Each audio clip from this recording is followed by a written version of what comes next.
destruction of movable properties, injury and loss of life.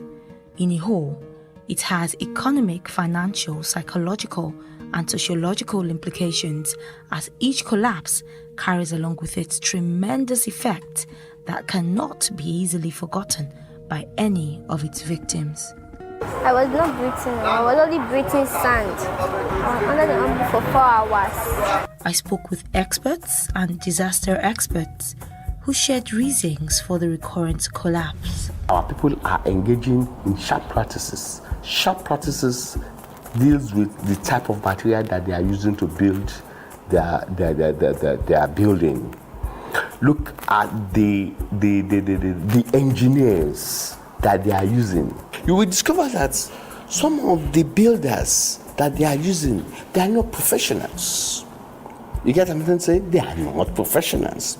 Secondly, if you look at the materials that they are using, they are substandard. The blocks are substandard. The integrity are substandard. Now, when we now look at where do they obtain government permits, no. 95% of them are not taking government permits. The other thing that could have also been responsible for building collapses, deviating from what has been designed. For example, you could have designed a building for a story building, and getting to site, you said you want to take it on the additional floor. Most likely, you're already signing up for a collapse. Items which are very important and salient in the construction may be omitted, and this would cause distresses in the building. According to Ayinuola and Olalusi, building failure in Nigeria is attributed to 50% design fault, 40% construction fault, and 10% product failure. Of the many collapse incidents, occupied buildings are more affected than those under construction or newly completed. This begs the question, who are the builders and how skilled are they? Who shares the responsibility of building collapses? I see one block, she have room there. And I say that this school, we are going to collapse. And I go up and I tell for our teacher. Despite the signs of a soon-to-collapse building, experts say building owners and engineers sometimes do not carry out appropriate tests on their buildings. If you don't maintain your building, if you don't use it properly, if you don't do integrity tests of your building, it will definitely collapse. Engineering being a lifelong experience, we're supposed to move along with the innovations and the technological changes. While individuals have a part to play in ensuring safety standards are adhered to, governmental agencies have also been put in place to ensure building codes are implemented. We've put a lot of regulations in place to check and to prevent building collapse. Now, what are the things we put in place? We have a viable Lagos State physical planning in place. We have building controlling agency in place. We have the material testing agency in place. We have engineers in each of our local government. Apart from that, the building controlling agency has decentralized their activities in each of our local government, in each of our central district. Regulatory body is also doing so much, having to curb so many lapses, and so many unprofessionals are also doing these jobs. As the government officials grapple to fight against the incessant building collapses, as well as the engagement of building consultants and the adherence to building codes, according to IISTE, it's important that specific tests such as electrical services efficiency test, mechanical services efficiency test, cracks and dilapidation assessment, waterworks efficiency test and quality assessment are all carried out. Primarily, and this is on a general note, we find that cracks appear on buildings, and for every tenant or every owner of a building, then you find cracks in your buildings, be it on the floor decks, on the side, the walls, diagonal cracks, any type of cracks that you see. It should be a good advice to give that this be checked out by qualified structural engineers. Secondly, you find for old buildings which have gone past, they begin with cracks, but the building begin to have spalling. Spalls is the chunks of concrete begins to fall from the deck, which is the floor slab. And people try to patch them up. People just try to do some palliatives, but these are actually much more than that. The causes are much more than that, and these are just surface protection.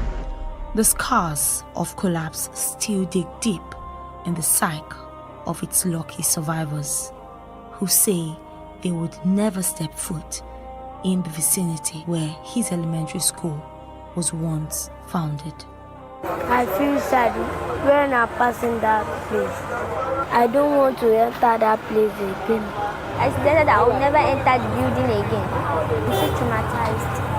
The reality remains that major victims are those with no power or influence and cannot afford properly structured houses, hence are made to pay the heaviest price, most times with their lives. With the high number of building collapses and the level of reoccurrence in Nigeria, would this serve as a good enough prompt for all the relevant authorities to swing into action and bring the perpetrators to book? For Plus TV Africa, Irene Ubani.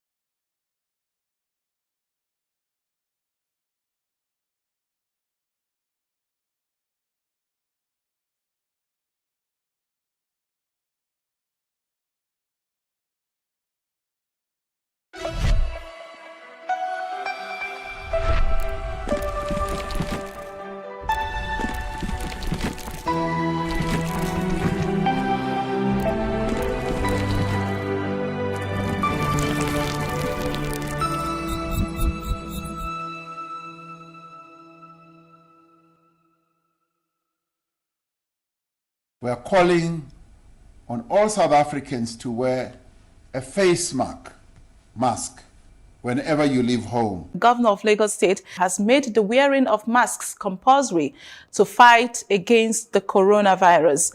I want to encourage you to wear a mask wherever you go. We will strictly ensure the mandatory use of face masks or coverings in public, in addition to maintaining physical distancing and personal hygiene. As most countries in Africa approach ease of lockdown, one of the essential rules of leaving the house is you must wear a face mask. Entrepreneurs say the pandemic, albeit having many disadvantages, has presented opportunities as well, and one of these opportunities readily open for many is the production of face masks. Owners of garment-making factories and do-it-yourself champions have all jumped on this line of business.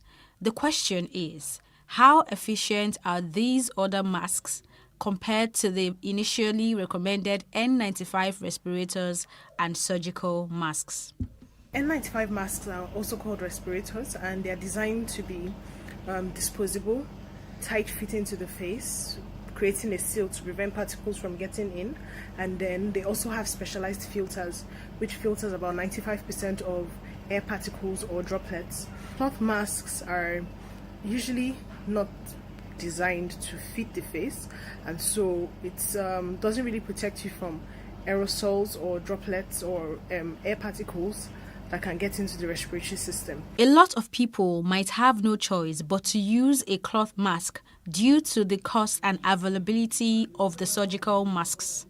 And for some, it has become a fashion accessory. Whatever the case may be, it is important that it meets the requirement of a protection against any kind of droplet or fluid from and into the mouth, nose, and eyes. For the surgical mask, you use, take off, and dispose appropriately. But for the cloth masks, how do we maintain proper hygiene? When you need to take off the mask, try not to touch the middle part. Take it off from the loops around your ears and drop it into antiseptic liquid. So if you have laundry soap take a mixture of laundry soap, a bit of bleach, okay, and a bit of an antiseptic liquid. They have different types on the market. Make a little mixture and then drop it in. Let it sit for about 10 to 20 minutes. Pour that liquid away, make a fresh one, and then wash it and air dry. If possible, some people say iron it. If you can, do that. Also, wash your hands once you're done. The Director General at NAFDAC, Professor Muji Adeyeye, encourages the use of non-medical face masks. You mentioned that NAFDAC has announced not to use non-medical face masks. No, we did not do that. We said that non-medical face masks are for the masses, are for you and I. The medical face masks are for the healthcare workers, because there is a shortage of the medical face mask. However, NAFDAC warns against using low-quality face masks in terms of materials used for production. Remember, face masks are to be used while maintaining measures such as social distancing, not touching the face, eyes, or mouth, and washing of hands with soap for 20 seconds or use of alcohol-based hand sanitizers. Ensure that you stay safe. Your safety is our collective safety.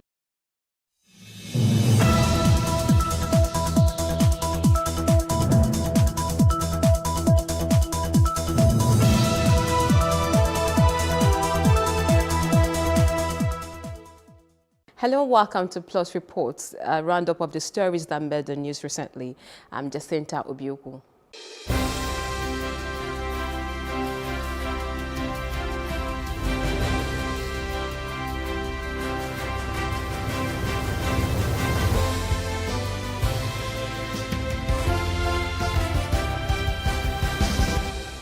We begin this week's package with a reaction from Southwest Forum warning against attacks against the region.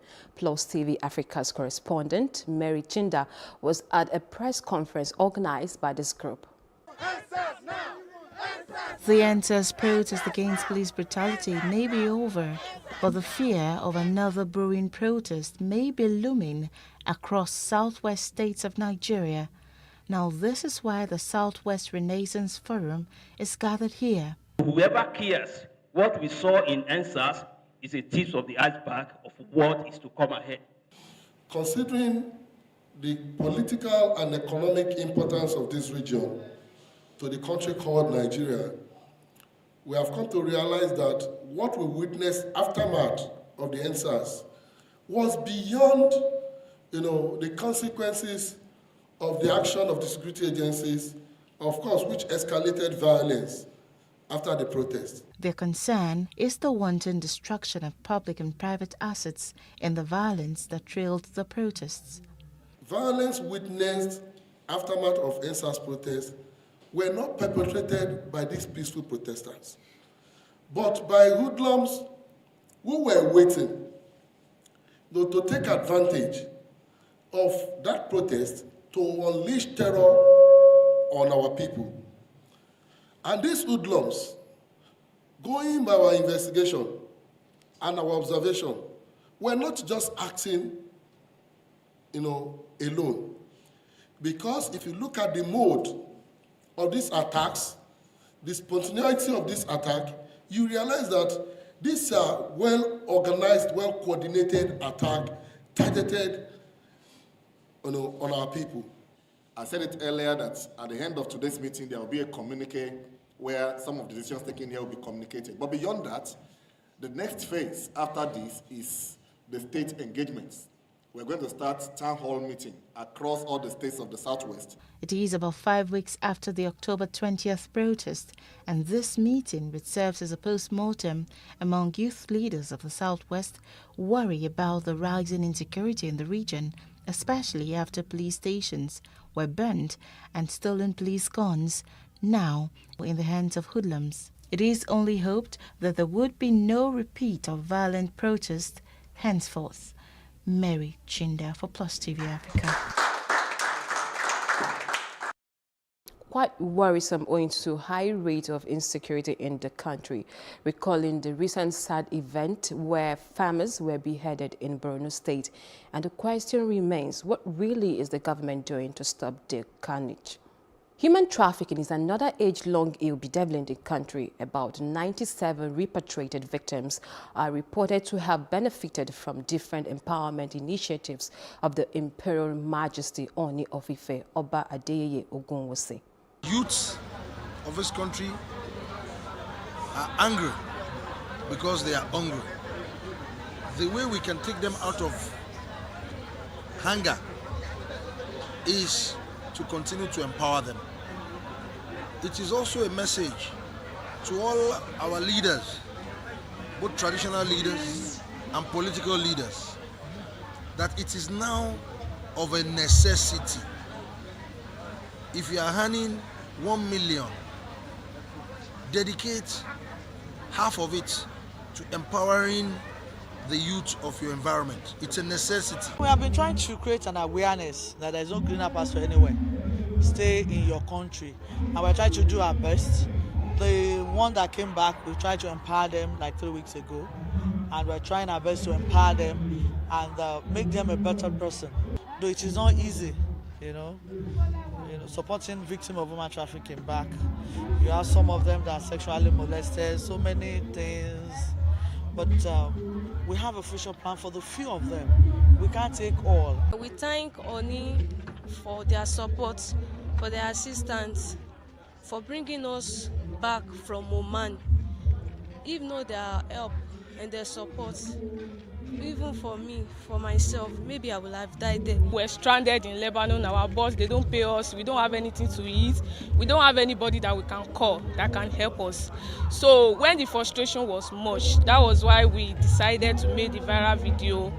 And I want to use this medium to appreciate His Imperial Majesty Oni of Ife, Oba Adewusi Enitan Babatunde. I want to thank him for his support and care when we were there. He sent us an house strength morning, and even when we came back, he gave us vocational training. Well, while commending the Oni of Ife for such noble act, everyone is challenged to keep sensitizing young people on the dangers of traveling out of the country for uncertainty abroad. Land dispute is another source of concern, and this one is between the residents of Magodo Phase 2 and the Adeyiga family. Opeoluwa Adebari has more on the development. On the 25th of November 2020, the estate environs was under siege by policemen from the Force Criminal Investigation Department, Alagbon, ordered by the Adeyiga family. These policemen were accompanied by thugs in 2 vans. After gaining entry into the premises of the estate, the police and thugs disrupted construction activities, harassed construction workers on sites, and forcefully got rid of the workers from the sites. In a bid to secure the safety of its residents, the gates of the estate were locked down in order to prevent residents being taken into custody unlawfully. This lasted for 2 hours and caused serious gridlock traffic on the CMD Ikosi stretch. Whilst we are aware that a certain Adeyiga family obtained judgment in court, because when we left, let me just give you a background of what happened. When I entered the estate, we discovered that it was actually a police operation. And we took them to the police post here. And that's when we now knew that the operation was by police on behalf of some land grabbers. Whilst we were aware that a certain Adeyiga family obtained judgment in court against Lagos State government, as well as a writ of execution to enforce the said judgment in respect of certain numbers of plots within the Shangisha scheme, we are not aware that any plot of land has been allocated to the Adeyiga family by the Lagos State government in respect of any land within Magodo GRA Phase 2, for them to be entitled to lay claim to any particular house or land within the Magodo. This is not the first time that the Adeyiga family have made an attempt to seize Magodo Phase 2, despite the Lagos State government offering the family alternative plots of land in Badagry and Lekki as ordered by the Supreme Court. The judgment was given. The Supreme Court gave a judgment that Lagos State government should give the Adeyiga family 548 plots There was no mention that it has to be in Magodo. And you know that before you can, in government schemes, you can only be an allotee when government has allocated land to you. You don't just, even if they say give land to Adeiga family, government must still allocate those lands. And the judgment did not say they should give the land in Magodo. The judgment said give them land. The Magodo Residents Association are now patiently waiting on the Lagos State government to avail them on the crossfire between the Adeiga family and the government. Reporting for Plus TV Africa, Okweoluwa Adibari. Well, land dispute could turn to loss of lives and unpredictable consequences, and as such, it is hoped government intervenes in resolving the issues. On ensuring justice for police brutality victims, it has been weeks now since the panel began the 6-month tax set up by the Lagos State government as the victims continued testifying. The panel had about 7 petitioners before it who narrated their ordeal with the Nigerian police force, stating how much it has affected their health. I was shot on the head. On the head? Yes. Mr. Inspector Dana Ojo also shot my girlfriend, late Adaobi Ifanyi, on her leg and stomach.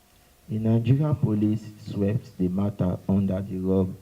Up to date, no words or update was received.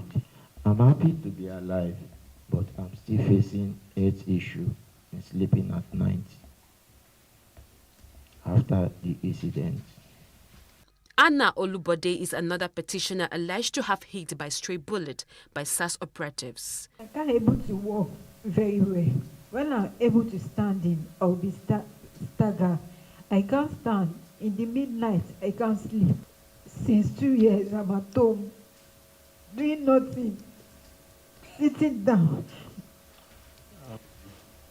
They should do something for me and compensate me with my 2 kids.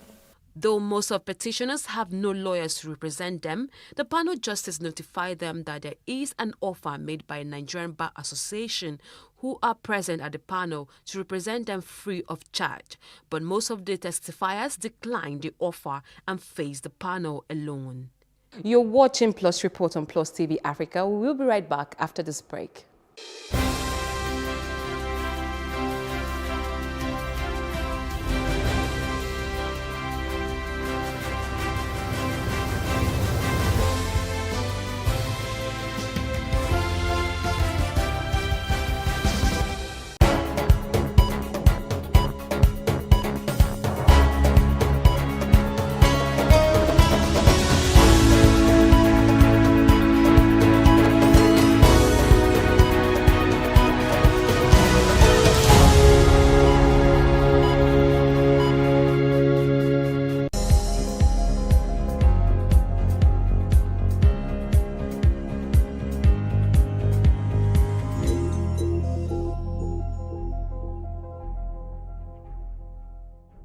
Today, we have National Assembly that is as dormant as we, the people. They still believe that the Nigerian youths are just the way they used to be in the past. They don't know that the Nigerian youths are no longer Nigerian citizens only. We are now global citizens operating from all over the planet. The era of shutting down people is gone forever. And the government should know that society has evolved. What is special about refineries that we cannot figure out, but that Niger can figure out? When Boko Haram started and we said, look, you need to speak up, they said, oh no, it's against Christians. But today, even governors are being attacked. I think sometimes our leaders just think maybe we're all morons because some actions they take, you just, you know, you ask yourself, do I look this dumb? Do we all just, do we look like dummies?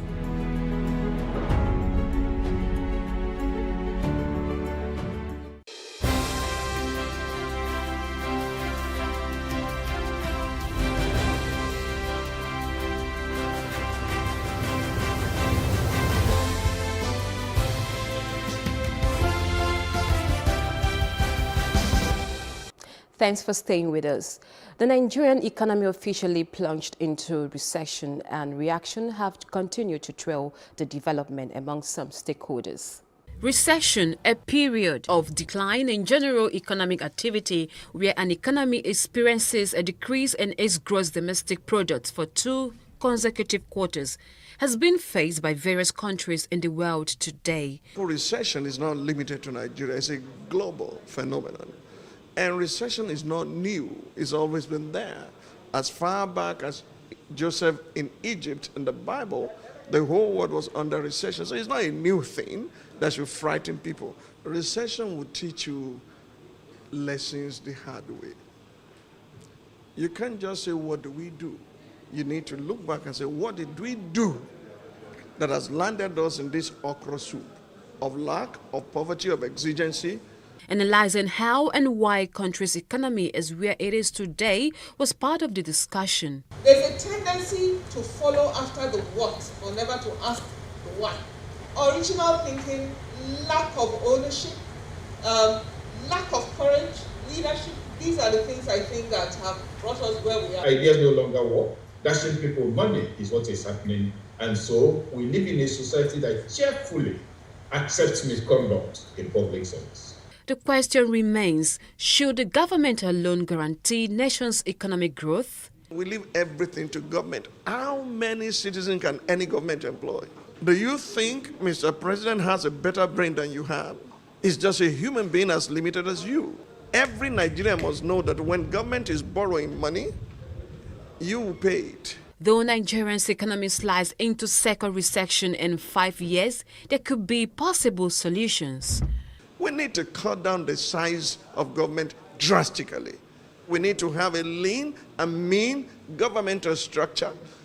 And we need to get to the place where we'll be self-governed. Everyone accepting self-government for himself. If I don't perform my duties, I cannot enjoy my rights. It's not too late for Nigeria. We've gone in the wrong direction for too long a time. Time has come for us to turn back and say, let's make a U-turn and begin to do things right and do the right things. The consensus from these stakeholders is that government alone cannot solve society's problems. It has to be a collective effort. Jacinta Obiuku, Plus TV Africa. Well, the ball should not only be in the court of the government in building the nation's economy, it requires all hands on deck. Now, on education, cluster school model, according to Universal Basic Education Commission, UPEC, is a way basic teaching can be made better in leaving no child behind. And Lagos State Universal Basic Education Board, LASUBEB, have commenced its implementation.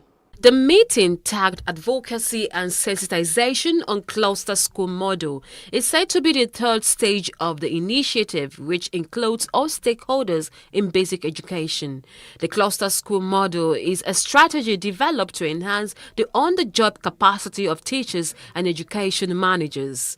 The objective of the clustering system is to make sure that we have a development of action plan, we have selection of participants, advocacy and sensitization. That is what we are doing here. The cluster school model is a strategy developed to enhance the on-the-job capacity of teachers and education managers for improved learning at the basic education level.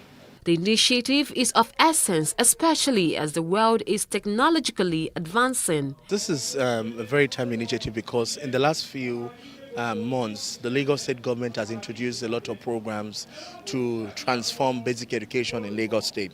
You recall that this time last year, we launched a co-excel which sought to digitize our classrooms and the way that teaching and learning was being done. So we introduced technology for our teachers, our lesson note for attendance. So what the board has focused on under Mr. Babajide Sanwo-Olu and the chairman, Honorable Wahab Alawiye King, is to see how we can make learning experience interesting for learners. This is to show that we are improving by the day. We are moving from a different model to a modern and more contemporary model in having, meeting of the mind in our schools. Historically, the origin of cluster school model can be traced to the year 2013 when UBEC changed from the cascade model of training. Jacinta Obiuku, Plus TV Africa. Well, it is hoped that other states across the country can take a cue from Lagos. Though recession has hit the country's economy, the stakeholders have expressed optimism that the country is on course to bounce back faster than expected. Here is the report. Seated in this hall are captains of industry. It is the 55th anniversary dinner of Chartered Institute of Bankers of Nigeria, CIBN. In his opening remark, the president and chairman of the council of the institute hinted on the tradition of the meeting and what to expect. By tradition, the event is also a platform whereby the governor of Central Bank of Nigeria, CBN, gives an insight into the monetary policies of the Apex regulatory body in the present and, of course, the coming year. Without dilly-dallying, the governor of Central Bank of Nigeria explained the factors which threw the country into recession, which he said was inevitable. The Nigerian economy was not immune from the COVID-19 shock in 2020. Nigeria's GDP contracted by minus 3.4% during the third quarter of 2020, a welcome improvement from minus 6.1% recorded during the second quarter. The negative rate of growth was due to a series of external factors, in addition to the lockdown measures imposed in order to curtail the spread of the virus. Despite these setbacks, the prospect of bouncing back is high. Notwithstanding the challenges posed by the current crisis, we are very optimistic that Nigeria will surmount this challenge. And indeed, recovery is in sight. This will be our first full year as a government, and we thought that 2020, indeed, we're going to be very audacious. We started the year by approving, or by the House approving for us, the largest, the biggest single budget by a sub-national, indeed, the largest budget by Lagos State in 2020. And the banking industry were a major supporter of that, because very creatively, because we didn't even know that that was going to happen, around December into January, we raised the biggest sub-national bond as well, which was 100 billion at that time. These speeches will be put to test in the coming days with the hope that the pandemic would have been mitigated against or even curtailed. Well, we are all looking forward to having the nation's economy out of recession. Now, technology innovation is said to represent a way developing nations foster economy of every sector's development. Take a listen. The event aimed at recognizing outstanding professionals and organizations who have delivered value to the organization and the industry at large through the innovative use of technology also had the stakeholders buttress the need to embrace technology for nation building. Information technology is the core of our lives. There is absolutely no way where we will be able to live comfortably, we'll be able to live creatively if we do not embrace information technology, if we are not open to learning, unlearning, and even relearning about everything we need to just make our world, our industries really better. The future is great. The future is huge. I mean, if you look at the potential, really, I mean, you only need to look at the amount of investment the country is attracting. And that means that, we're going to be able to fund and fill a lot of solutions, to make the lives of our people better. Digital transformation is going to create jobs. It started creating jobs, big jobs really. Youths who are unemployed can basically learn a skill, learn how to code, learn how to program, and start solving problems, either creating their own solutions themselves.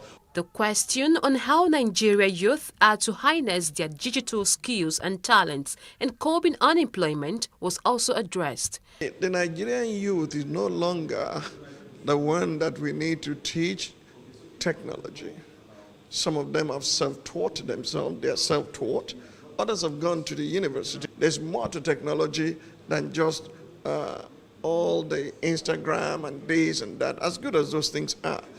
Many people are earning money on daily basis through those platforms. And the earlier our youth lay hold of that to become self-employed, to become entrepreneur on their own, the earlier the better for us. Because the future does not belong to job seekers. It belongs to job creators. This is a century of quality wealth-driven opportunities with knowledge and conscience powered by technology. What happens in one spot in split seconds can go viral. Technology makes that happen. It's not the future. It's already here. That's it. And if our economy and nation and government is not run by technology, we'll be left behind. It is undisputable that little or no attention has been placed in the sector, so efforts to encourage professionals in the field is not only viewed as a welcome idea. The worry is how can it be sustained? Jacinta Obiuku, Plus TV Africa. Awesome. The world is technologically advancing, and Nigeria and her citizenry should not be left behind.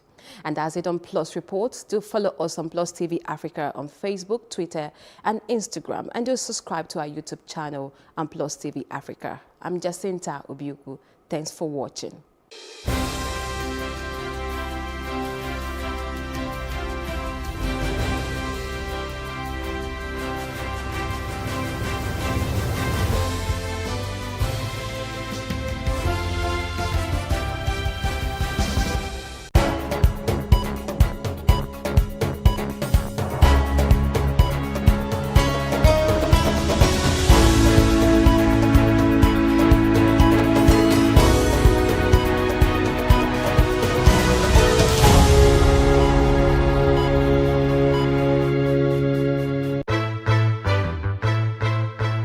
Many thanks for joining us on News on the Hour on Plus TV Africa. State government has approved a bill for the establishment of State Security Network Agency, Amotekun. We have the highest number of extremely poor people in the world.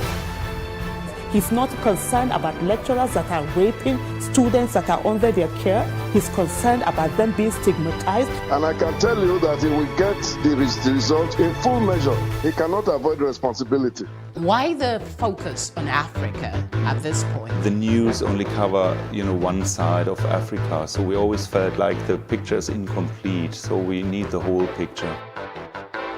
65% of these people, whom we term as the urban poor, live in settlements, otherwise known as slums. This is just the tip of the iceberg of the road situations in Lagos, from the mainland to the island. It's been a closed-door security meeting as the retreat for senior police officers hits day 3. There's this basket or there's this bowl that we all come to the center to pick from. Everybody has to see Nigeria as an investment vehicle, not as a distributive mechanism. Still on the foreign scenes, Russia has flatly denied allegations that is spreading disinformation about the new coronavirus outbreak on social media. Australian Open debutant Coco Gauff defeated defending champion Naomi Osaka in 2 straight sets. Kenneth Okonkwo, Kanayo Kanayo and Bob Manuel Udoku have been conferred with the Veteran Actor of Nigeria Award. This is Plus TV Africa. Plus TV Africa. Plus TV Africa. Big stories live here. Welcome to Tea Time on Plus TV Africa, where we bring you the biggest entertainment stories and, of course, analyze them for you. You can have both parents and still end up as a useless child. I see them every day. Most times I worry more about where I'm coming from and where I am now, and that determines my next step. Why are you sounding like Alibaba now? Plus TV Africa, we're feeling good. No time to dull, everybody feeling alright.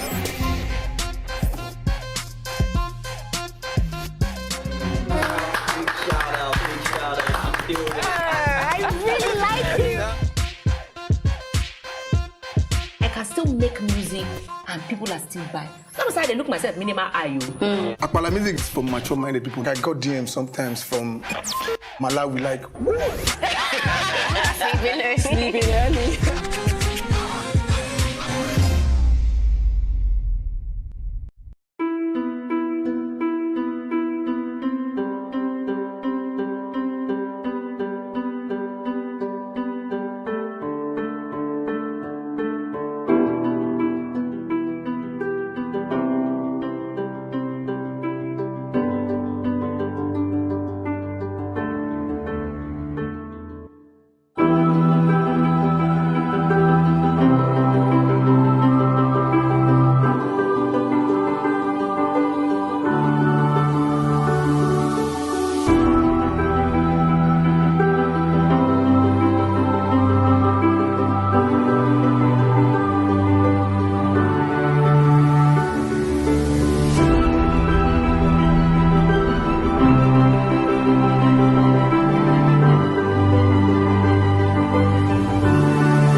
This medal has been directed to empower 1,000 persons with disabilities in each state in the next 12 months. When I start hearing the shoot of gun, Whatever I have done. Every public policy has winners and losers, and some will not be very happy with you, while others, usually the silent majority, will be quite happy.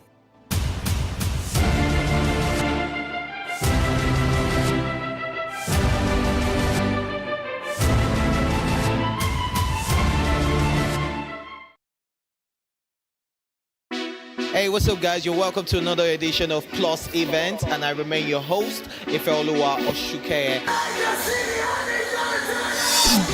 Your absence isn't an excuse anymore, as Plus Events is all you need, as we bring you the glitz, the glamour, and loads of fun. Oh, definitely, right? No question. He's a living legend.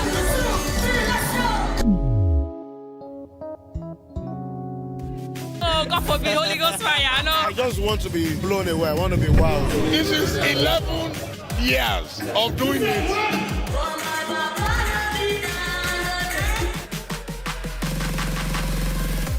I'm surrounded by so much positivity. No, it's okay.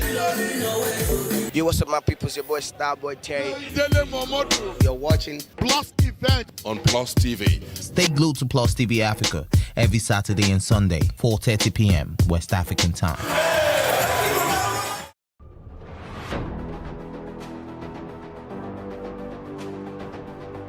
A lot of the jobs that exist today will not exist in the next 10 years.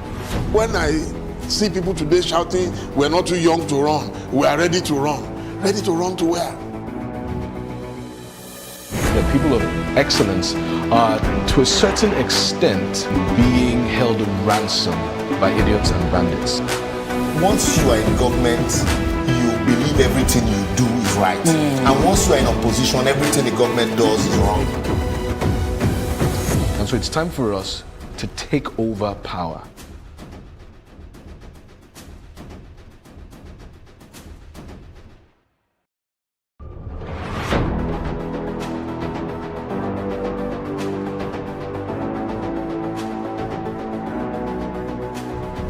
First point of accountability is asking questions. Hello and welcome to Plus Sports and Plus TV Africa. I am Udoka Njoko. Hi everyone, welcome to Plus Training.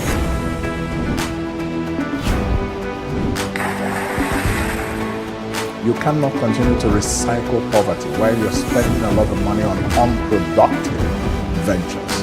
The government has to feel the impact. Honorable Commissioner, sir, welcome to the show.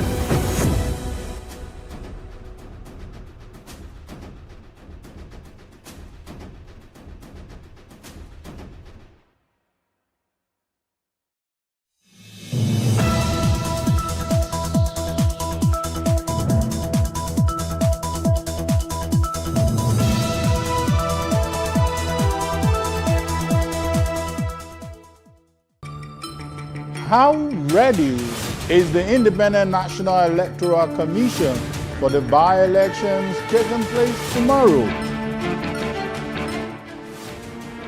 And the Federal High Court, Abuja, orders ex-chairman of the defunct pension reform tax team, Abdul Rashid Maina, to be remanded in prison. This is Plus Politics. I am Kayode Ladeinde.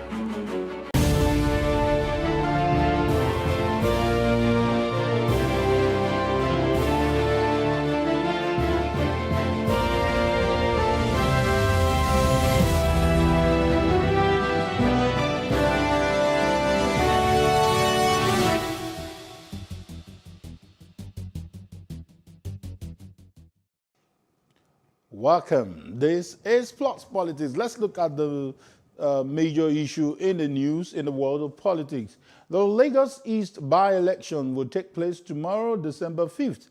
The Independent National Electoral Commission had said that over 1 million individuals will participate in the election. There will also be a restriction of movement in the places the election will take place. How prepared is the INEC to successfully carry out these processes? Joining us to discuss this is Festus Okoye, the National Commissioner in charge of Voter Education and Information Committee of the Commission. Good day, Mr. Festus Okoye.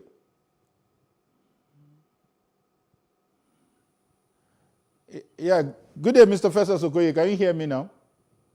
Yeah, how are you today? Yes, just to put it on record, I know it is not only in Lagos that we are having the by-election. Can you put us through what is happening tomorrow as it relates to by-elections? Well, we are going to be having by-election in 15 constituencies across 11 states of the Federation.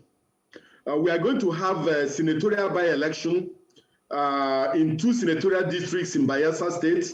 That's Bayelsa Central and Bayelsa West senatorial districts.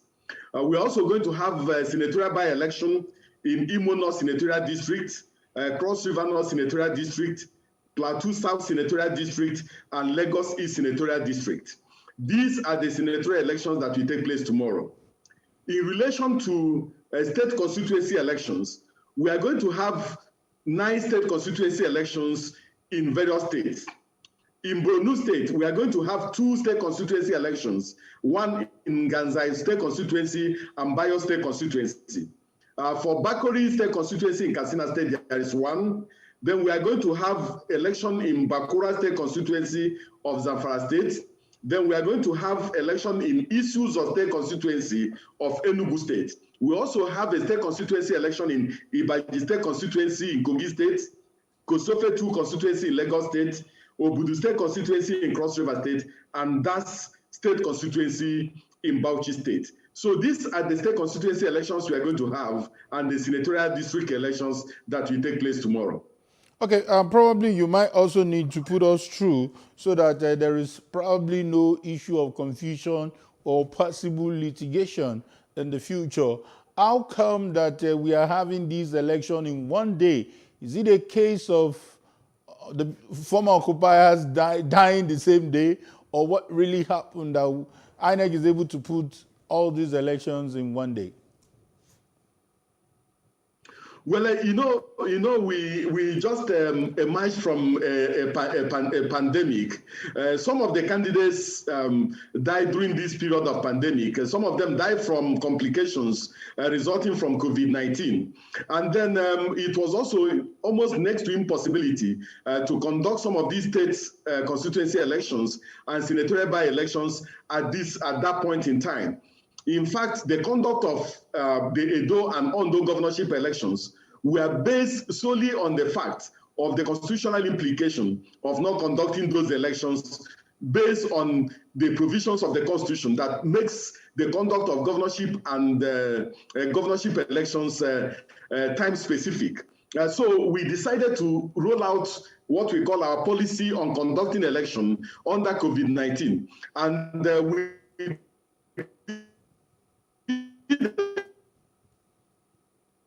test run more or less with the Nasarawa State Constitution. We feel that in both elections we got things right.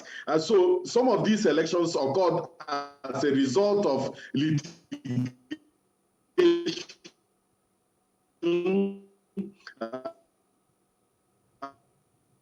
Some of them occurred as a result of death and us together and conduct them in one day.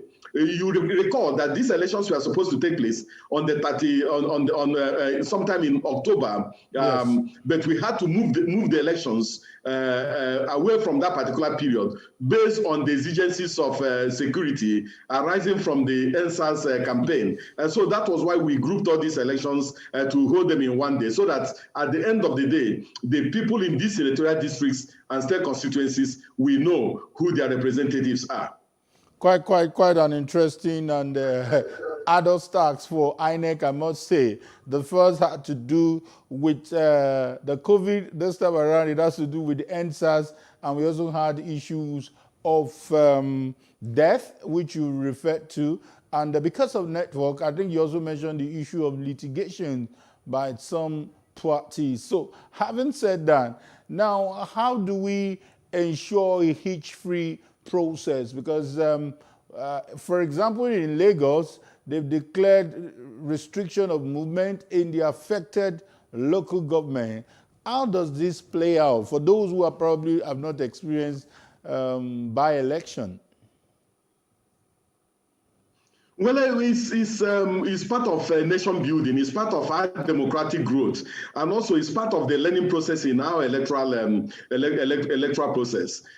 Based on some of these challenges, the Commission, as you are aware, has made very robust submissions to the National Assembly relating to some of these by-elections. The position of the Commission is that, yes, if a vacancy occurs as a result of death, that the people of the senatorial district, federal constituency or state constituency should be in a position to replace such a candidate through an election process, or alternatively, that the political party whose candidate died as a result of health challenges or natural causes should be in a position to replace such a candidate. For us to avoid a situation where we will spend huge sums of money conducting by-elections as a result of that. Secondly, we have also made very concrete proposals relating to replacing people who either resign to go and contest the election or who resign from their appointments in order to take other appointments. Our position is that if you resign in relation to wanting to go higher, to go and contest for a higher position, or you resign based on the fact that you have been appointed a minister, that the candidate or a political party that came second in the election should replace the candidate that has resigned or the candidate that has taken a new appointment. And this will make it possible for people to be committed to their constituencies and not to the cause for which they were elected. And if this is passed, it will prevent a situation where the Commission will be going to conduct by-elections all the time. And so we have made concrete proposals in order to avoid this situation of having economic activities come to an end on grounds of declaring no movement restriction in relation to the conduct of by-elections. Quite interesting. I wish I would touch back on this issue that you've just raised. I think I'm in full support of what INEC is pushing, looking at the first runner-up taking such position when somebody from the party, if we have a case of death, and the first runner-up to take position when you just abandon an elected position just for your personal aggrandizement. That sounds very, very nice. But let's still look at the issue of movement, because our media houses, they've been sending us mails and text messages on the issue of movement. 5 local governments, for example, will be affected in Lagos. Are we saying that if your movement, I know this has to do with security, but it's still your job anyway. If you're going to pass through these 5 local governments, is it that you can just pass through without stopping, or what is the nature of restriction of movement? Well, the Commissioner of Police for Lagos State has made that particular pronouncement and has made that particular order. And the police will map out the routes through which people can pass during this particular election. And this restriction will not really last for too long. The moment voting is over and election materials begin to move to the collation centers, the police and the security agencies will relax this restriction of movement. So we apologize. We appeal to the people to show some level of understanding. I believe that one day our electoral process will be in such a manner that no restriction, you don't need to declare a public holiday or to declare restriction of movement on the basis of election. The election and the electoral process should be an ordinary civic responsibility that people can go and exercise and still go back to their work. You know, so we are looking forward to that day. But for now, I believe that the exigencies of the moment and the exigencies of our security situation demands that we should have restriction of movement to keep people away who have no business in these local governments that have elections from going there. We don't want a situation where diaspora talks will migrate from one place to the other and move to the places where we have elections. So let us vote in an atmosphere of peace and tranquility, and also vote in safety. And that is the whole essence of restricting movement at this point in time. Okay, Mr. Okoye, let's also clarify some of this political lingo from INEC so that people don't get confused. I have an idea, but I'm not an authority when it comes to this issue. So let's hear from INEC the difference between these by-election and normal rerun elections, because I think or I believe that this will involve all the registered parties eligible for the election and not just the first two candidates. Could you please expatiate more on this? Well, for instance, in this by-election, if a by-election occurs as a result of death, the implication is that that particular mandate no longer exists.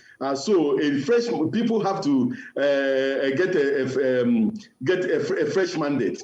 Now, for instance, in Bayelsa State, both the senator representing Bayelsa East and the senator representing the senator representing Bayelsa Central and the senator representing Bayelsa West all resigned and contested the election.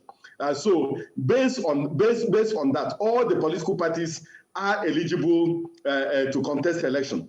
But if a vacancy has occurred as a result of a court decision, a court declaration, and the court makes a specific order on who are qualified to contest that particular election, or if a candidate dies after nominations have closed, after nominations have closed and there's no replacement for that particular candidate, only the political parties that are on that particular ballot are qualified to contest the election. So it is based on what the courts say and what the courts do not say that gives rise to whether we have a by-election or whether we have a rerun election. But in rerun election, only political parties that were previously on the ballot are qualified to contest the election. For instance, if after the conduct of this particular election, a political party goes to court and the court nullifies this particular election, we may not have fresh nomination of candidates, in which case only the candidates that were nominated previously will be on the ballot. No new candidate can come into the ballot. But if a candidate dies, then there has to be fresh nomination, and all political parties will be eligible to contest that particular election.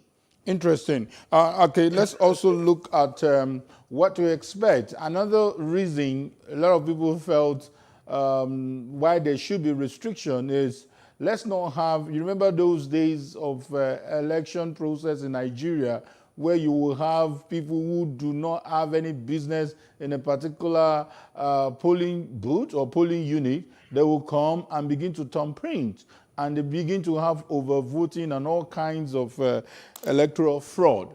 But we'll expect that this time around, there is a card reader. This will caution some of these excesses. So why the restriction this time around? Is it more than what we know? Probably there is more to it in terms of curbing violence too. Well, you see, we do not want a situation where people who have no business with the conduct of elections will migrate to the places where we have elections and create confusion and disrupt the process, and also generally make the atmosphere of the polling units ungovernable. So that is one of the issues. And also, we don't want a situation where people who are not ordinarily registered in these polling units will go to these polling units and make trouble in order to have these elections, this election disrupted.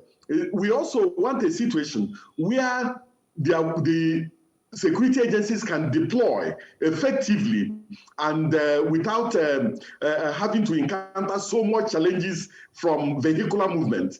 And then we also want a situation where we can also make use of the schools where we use as our super racks, and where we also camp some of these ad hoc staff overnight before they move to their various polling units.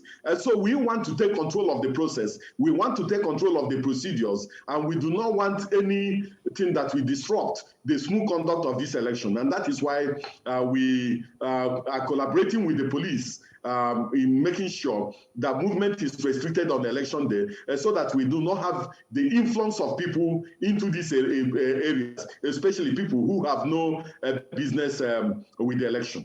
Okay, let's also refresh our viewers, especially those who will be voting tomorrow. How ready is INEC? What are the things in place? What are the protocols that should not also be disregarded in terms of the COVID-19 protocols, the sensitive materials, the process of voting, the time for accreditation and simultaneous voting? Let's not take it for granted that everybody is on the same page with you. So you have the floor. Well, we in terms of readiness, 2 weeks ago, the acting chairman of the commission, together with some of the national commissioners, carried out what we call readiness assessment. And this readiness assessment took us to Bayelsa, took us to Imo State, and also took us to Lagos State, where we assessed the state of readiness of the commission in relation to this election. And we went and visited some of the local governments in these states, especially those that have senatorial by-elections, and assessed the materials they have on ground. And I want to assure you that in all the states that have these by-elections, that all the non-sensitive materials were distributed to them almost a month before this election. And all of them also received the sensitive materials in terms of ballot papers, in terms of smart card readers, in terms of resources, a week before this election. And the sensitive materials were deposited with the central bank in these states. And on Thursday, all these materials left the central bank in these various states to the various local governments where these elections will take place. Now, if you put the local governments together, cumulatively, we are going to have election in 36 local government areas. And if you also look at the polling units involved, we are going to do this election in 7,702 polling units and 6,921 voting points. Now, it may look simple, but we are going to require at least not less than 36,223 election staff. This one excludes those who are going to be on standby for the purposes of this election. And then cumulatively also, we have a total of 4,215,523 voters participated in this election in all the states of the Federation. All the COVID-19 protocols will be observed. If you don't have a face mask or a face covering, you have no business at the polling units. We're also going to deploy infrared thermometers to all the collation centers across all the places where we have election.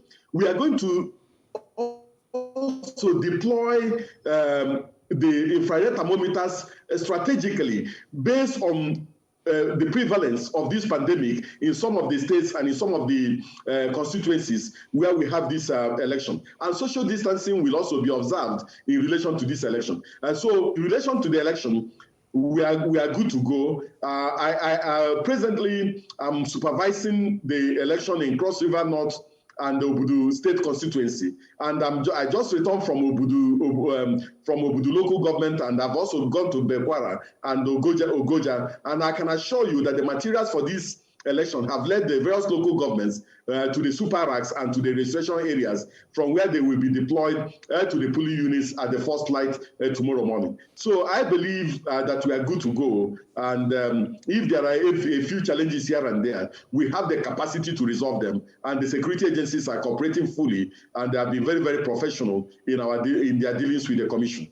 Okay, Mr. Festus Okoye, I must say that you're indeed the chairperson of the Voter Education and Information Committee.